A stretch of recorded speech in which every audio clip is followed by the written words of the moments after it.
right now and talk about a lot of our statistics regarding capital investments over the last year. And again, I'm going to throw it over to Jim. Good. Well, this chart looks probably eerily familiar to most of the campuses out there. For the public sector, 2009 was essentially the high point. There was a slight recovery into 2011, but then since then there's been another decline, another cut in funding. Primarily, if you look at this, the blue is the institutional capital. That is money coming from the institution, which, as you can see in the public sector and the private sector, is growing, versus the money that's coming one-time capital in the public sector, primarily state funding, in the private sector, primarily bonding and gifts. In some cases, in the public sector, there's also revenue bonds that are part of this. But you can see that the private sector peaked also in 2009 and has not recovered, although there's been some improvement since the recession in 2010, where there was over $1 a square foot drop in a single year among our private sector campuses. So capital investment in real dollar terms is certainly less than it was based on 2009. One of the things that we did look at is what's happening in institutional capital. And what we're hearing from a lot of campuses is that in the private sector, we can't rely on in the public sector, we can't rely on the state anymore to come in here and bail us out and provide the resources they once did.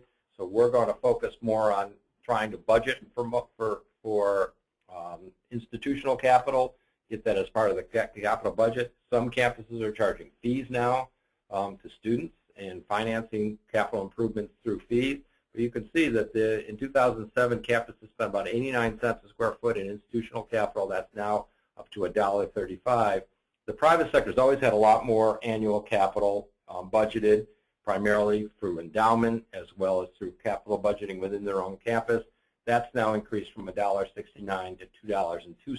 So I think a good trend that we're seeing more annual investment, what we might call in Sightlines annual stewardship, coming in as part of the capital program. 52% increase in the public sector, 20% increase in the public sector. As a result of that aging that I showed you a few minutes ago and the reduction in capital funding, or at least leveling of capital funding, we're seeing the backlog going up. This is total backlog, which includes not only, it's essentially a 10-year backlog number, and it has grown from about $79 a square foot to about $92 a square foot, about a 17% increase since 2007. When we break this down public and private, we see that the public sector, because it's experienced less capital overall and more cuts in capital, in fact is now up to $99 a square foot, approaching what many people say is a critical stage of $100 a square foot, which would in fact result in campuses having a very difficult time being proactive. Private sector is also growing, about 15% increase in their backlog.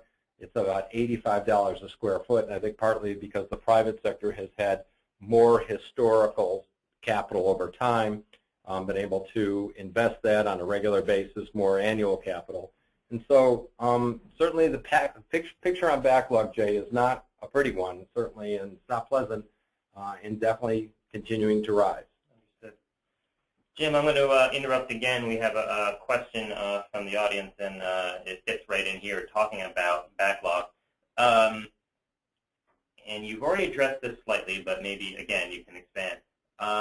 The audience member has always struggled with the definition specifically of what's included in the backlog. Everybody seems to have a different one. We want to, is there sort of a best practice for defining what the backlog is? But then he says that his numbers have typically been so high that they don't have an impact.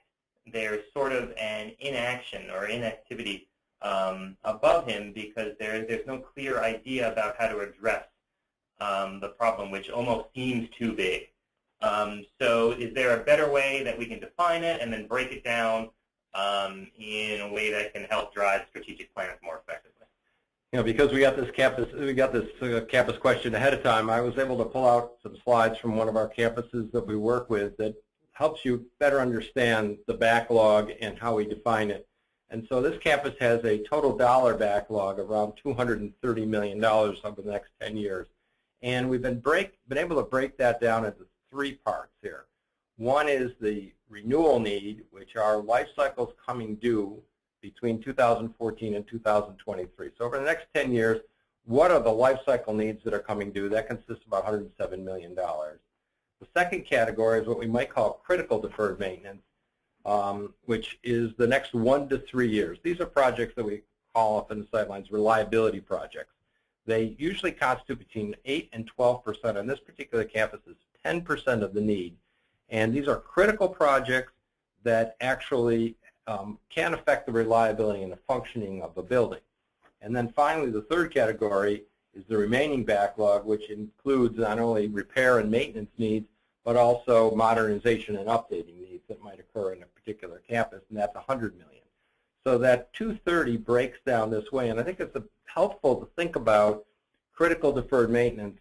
It was just in a state recently where the legislature keeps talking about, well, they want to limit the amount of critical deferred maintenance, and trying to find the right definition, I think, is really important. And this particular strategy does help you say, well, this is what is really the most critical and has to be addressed first. What's interesting is that when you start thinking about this, on this particular campus, what we did is we plotted when these things are going to occur. So we looked at the 10-year renewal need, and you can see that that 10-year renewal need does not come in equal portions each year. Some years it was only about, it was under $5 million.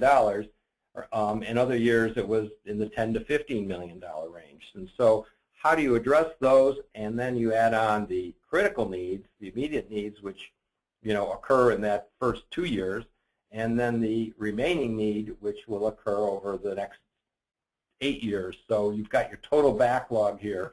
And this particular campus only had, when we started looking at project capacity, had about $120 million that they were going to spend, or about a budget of about $12 million a year projected over the next 10 years. So when you look at that and map that on, you can see that in some years they're in pretty good shape. Like in 2014-15, they're going to be able to stay ahead of the problem by addressing all the life cycle needs that are coming due, and take a good bite out of their immediate needs just by their current budget. But when you get out in terms of 2016, 17, 18, 20, 21, you're looking at years in which the renewal needs alone, what's coming due, could eat up their entire capital budget, and they would have no impact on their backlog. And so being able to understand all 3 of these aspects of the backlog and being able to develop policies that can look at capital execution, priorities on projects, making sure that you're addressing the immediate needs, making sure that you understand when those renewal needs are coming due. If you've got to take steps in your operations, do the things to extend the life cycles of those particular systems and maybe buy a few more years on your HVAC systems or your roofs, and not have them all come due at the same time, and kind of spread out these renewal needs so that you have time to address your backlog. So I think that's a way of responding to this caller's question.